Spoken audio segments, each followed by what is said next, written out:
Baik, perkenalkan nama saya Kada Ayu Kristina Dewi, presensi 35, kelas A1 Bangli, jurusan Pendidikan Guru Sekolah Dasar. Yang saya akan bawakan hari ini yaitu materi tentang norma-norma dan adat istiadat. Perkenalkan, nama saya Kertus Sekarwangi. Saya sekolah di SD 3 Omejero. Baik, di sini aku akan menjelaskan mengenai norma dan adat istiadat. Yang dimana norma dan adat istiadat sangat berkaitan. Dalam suatu adat istiadat pasti ada aturan-aturan tertentu yang disebut dengan norma. Nah, norma adalah suatu aturan atau tata tertib yang berlaku dalam masyarakat. Sementara adat istiadat di mana mencakup suatu tradisi, kebiasaan, dan perilaku yang diwarisi dari generasi ke generasi. Nah, di mana adat istiadat merupakan suatu aturan tidak tertulis yang diakui sebagai hal yang baik untuk dilakukan. Sedangkan norma merupakan suatu aturan tertulis yang dibuat oleh pihak yang berwenang. Nah, di mana norma yaitu mengatur sekelompok orang yang saling berhubungan karena sistem, adat istiadat, dan norma hukum tertentu, sehingga menimbulkan suatu kehidupan yang harmoni. Nah, dimana oleh karena itu makanya dalam suatu kehidupan pasti memiliki suatu aturan-aturan yang dibuat oleh pemerintah. Nah, norma juga memiliki beberapa bagian. Yang pertama yaitu norma agama. Yang kedua yaitu ada norma hukum. Yang ketiga yaitu norma kesopanan. Dan yang keempat yaitu norma kesusilaan. Nah, yang pertama yaitu norma agama. Norma agama merupakan suatu aturan yang dijalankan oleh masyarakat yang sumbernya berasal dari Tuhan Yang Maha Esa.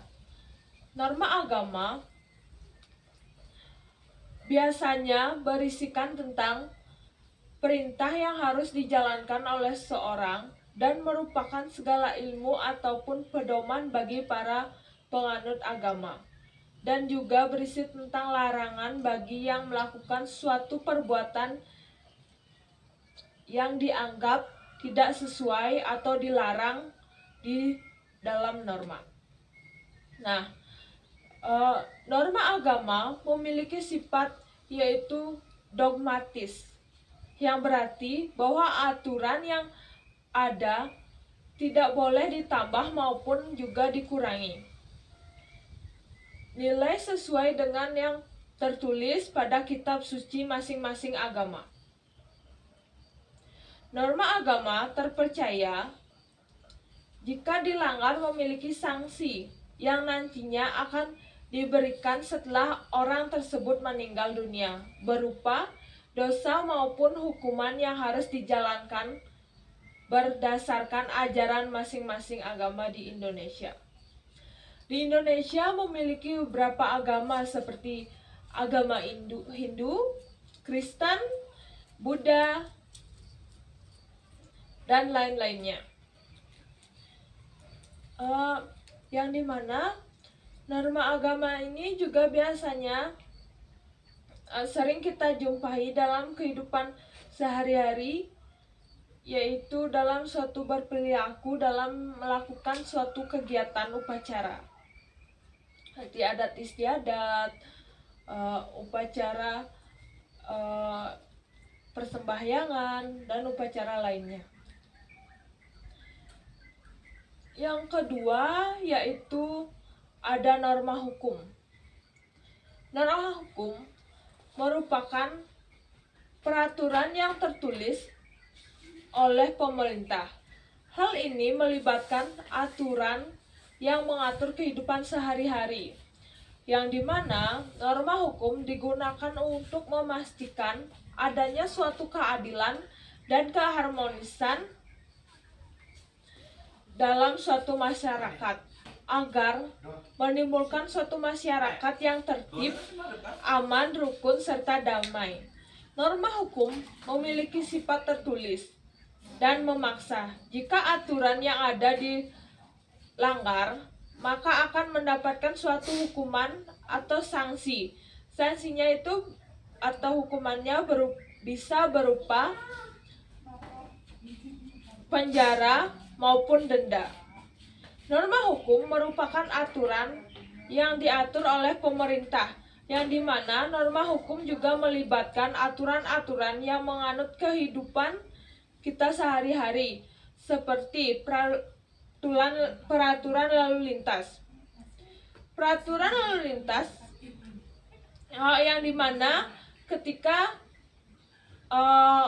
melakukan lalu lintas, kita dapat menggunakan helm untuk menjaga keselamatan diri kita. Itu juga termasuk dalam aturan lalu lintas. Nah, norma hukum juga ada di sekolah. Nah, mungkin adik juga sudah tahu apa saja aturan-aturan di sekolah. Misalnya apa? Adik bisa memberikan satu contoh untuk aturan di sekolah. Tidak boleh tidak pakai pita. Oke, seperti contoh yang adik berikan tadi, yaitu tidak boleh tidak memakai pita pada saat jam sekolah. Itu juga termasuk aturan dalam norma hukum, tapi di bagian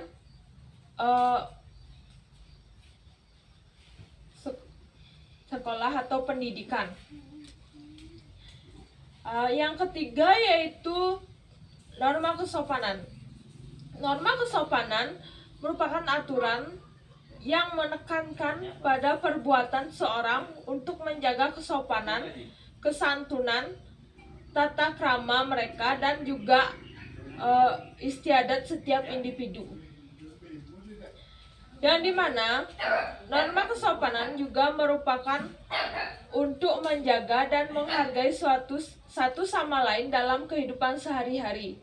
Yang dimana norma kesopanan bertujuan untuk dapat menghargai orang lain, khususnya orang yang lebih tua, memahami hakikat dan tata etika dalam bergaul, dan mampu bersosialisasi dengan baik tanpa melanggar hal-hal yang tidak baik. Misalnya, contoh norma kesopanan, misalnya di jalan kita menemukan seorang yang lebih tua, mungkin kita akan menyapa atau mengucapkan salam. Nah, itu juga termasuk ke dalam norma kesopanan.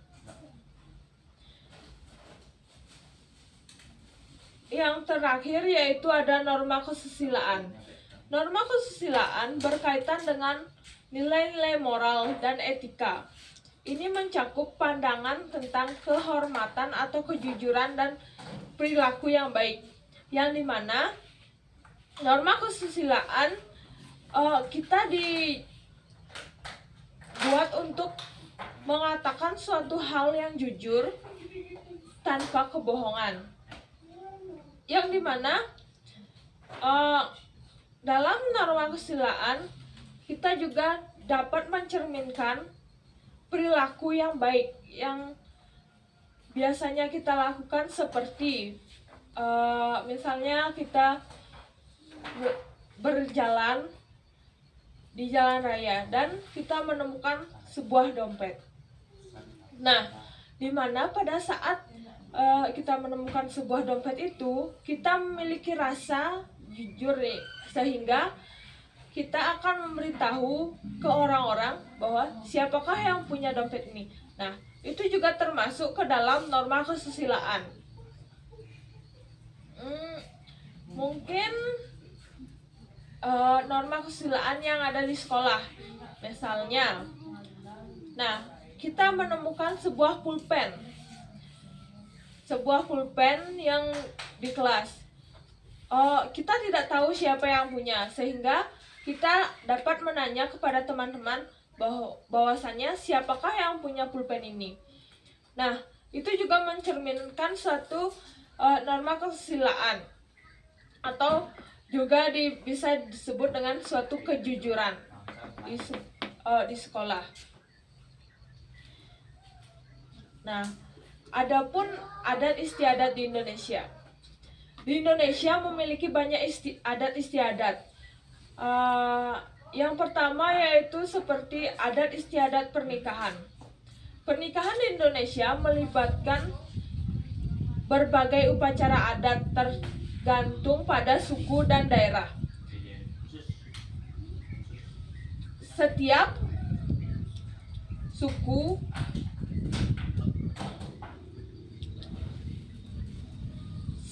suku memiliki tradisi pernikahan yang khas.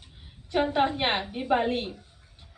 Di Bali pernikahan biasanya disebut dengan mekala-kalaan. Nah, mekala-kalaan juga merupakan suatu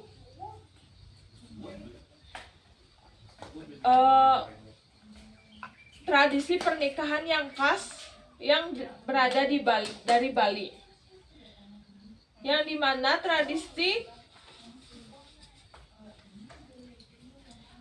pernikahan yaitu mengikat antara satu sama lain, antara laki dan perempuan.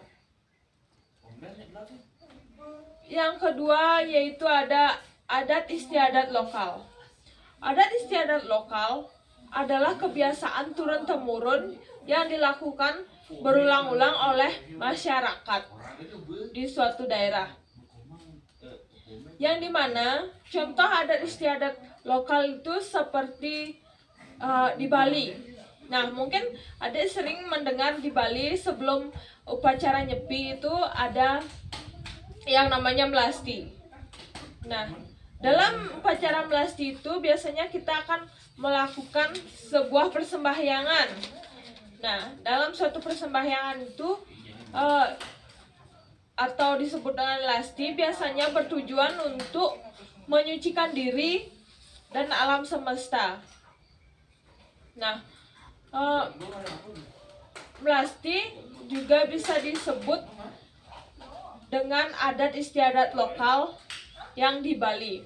Selain itu mungkin ketika hari raya tertentu. Nah, hari raya tertentu mungkin kita akan melakukan suatu persembahyangan di pura. Nah, itu juga termasuk ke dalam adat istiadat lokal yang menyesuaikan dengan daerahnya. Yang dimana misalnya pada Rahinan Nang Mekedase itu ada odalan di di puranya sendiri, seperti itu.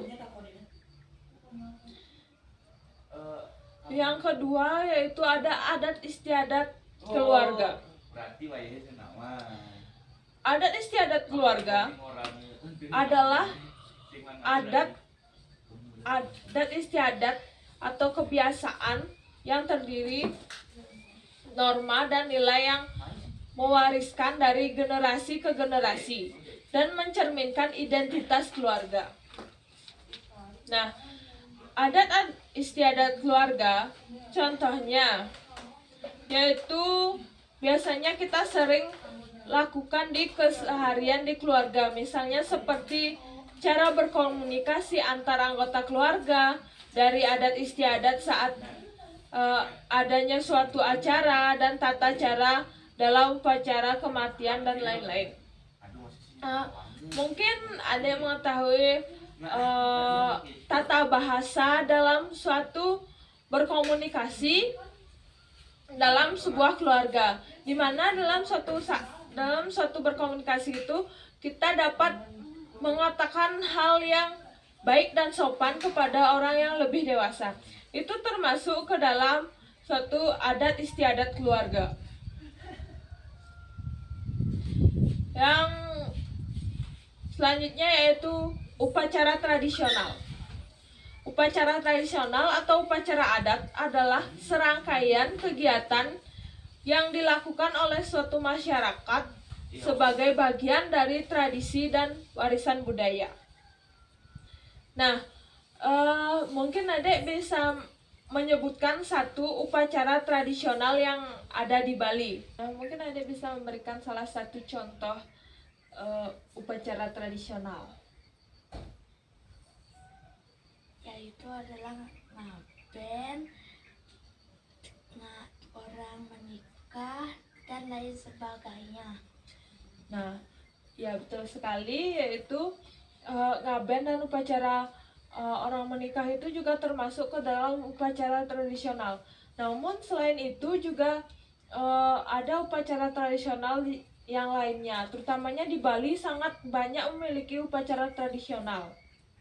Nah, upacara tradisional ini biasanya sering kita lakukan di setiap daerah yang memiliki perbedaan. Misalnya seperti di Bali mungkin memiliki beberapa perbedaan dari suatu desa satu dengan desa yang lainnya memiliki suatu upacara tradisional yang berbeda. Nah, selain upacara tradisional yaitu ada tarian dan seni pertunjukan. Tarian dan seni pertunjukan juga menjadi bagian penting dari adat istiadat di Indonesia. Indonesia memiliki banyak sekali tarian dan adat istiadat, yang dimana salah satunya di Bali seperti tari Rejang Dewa. Mungkin yang anak-anak sering kita jumpai di pura itu seperti tari Rejang Dewa, Rejang Sari, dan sebagainya. Mungkin adik sering menjumpai tarian atau seni pertunjukan lainnya di sekolah. Misalnya seperti tarian apa atau pertunjukan apa, bisa diberikan salah satu contohnya? Tari Rejang Dewa. Ya, betul sekali. Tari Rejang Dewa merupakan suatu tarian, juga bisa disebut dengan suatu seni pertunjukan dalam suatu acara. Nah, tari Rejang Dewa sering kita jumpai pada saat kita melakukan upacara keagamaan ataupun persembahyangan yang biasanya dilakukan di sekolah, di pura-pura, dan tempat-tempat tertentu. Nah, dalam norma dan adat istiadat juga memiliki aturan. Yang pertama yaitu ada aturan tertulis dan aturan tidak tertulis. Yang dimana aturan tertulis adalah suatu aturan yang dibuat secara tertulis. Peraturan tertulis lebih bersifat memaksa atau wajib ditaati dan memberikan sanksi tegas bagi para pelanggarnya. Peraturan tertulis dibuat oleh lembaga berwenang sehingga bersifat resmi seperti DPR, DPD, dan lembaga lainnya. Nah, peraturan tertulis juga sering kita jumpai di sekolah. Misalnya peraturan tertulis yang di sekolah itu seperti dalam suatu pemakaian seragam, yang dimana pada hari Senin sampai dengan hari Selasa kita akan memakai baju merah putih untuk di SD. Di hari Rabu dengan hari Kamis kita akan memakai baju batik sesuai dengan sekolahnya masing-masing. Dan hari Jumat sampai dengan hari Sabtu kita pasti menggunakan baju pramuka. Nah, itu juga termasuk aturan yang tertulis di suatu pendidikan. Selain itu, di suatu pendidikan juga terdapat aturan tertulis lainnya, seperti pemakaian sepatu, tata cara berpakaian yang rapi, dan lain-lainnya. Selain aturan tertulis, juga terdapat peraturan tidak tertulis. Peraturan tidak tertulis yaitu rumusan atau tata aturan yang tidak tertulis namun diwariskan dari generasi ke generasi. Peraturan tidak tertulis ini sering dikaitkan dengan norma. Dengan begitu, peraturan tidak tertulis tidak bersifat mengikat, memaksa, dan tidak bersifat resmi, namun tetap memiliki sanksi. Ada beberapa bentuk peraturan tidak tertulis di masyarakat yang berhubungan dengan dinamika kehidupan sehari-hari, yang dimana seperti kesopanan. Nah, di mana peraturan tidak tertulis itu memiliki contoh seperti dalam kehidupan sehari-hari, yaitu kesopanan, perilaku, cara menghormati, kejujuran. Nah, dari situ kita bisa menerapkan aturan sehari-hari yang dapat kita berikan selanjutnya untuk orang lain. Nah, yang dimana aturan tidak tertulis tersebut merupakan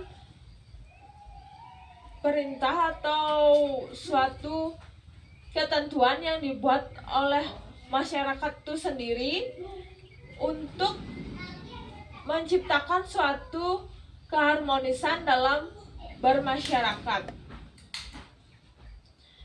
Nah, pentingnya norma dalam lingkungan masyarakat. Norma sangat penting dalam suatu lingkungan masyarakat, yang dimana norma dapat mengatur perilaku anggota masyarakat sehingga interaksi sosial berjalan dengan lancar dan terhindar dari suatu konflik. Norma juga menjadi panduan dalam bertindak sesuai dengan nilai-nilai yang dijunjung tinggi dalam masyarakat seperti keadilan, kejujuran, dan gotong royong. Nah, norma menciptakan suatu rasa saling menghormati dan menghargai antar anggota masyarakat sehingga menciptakan kehidupan yang harmonis dalam suatu masyarakat.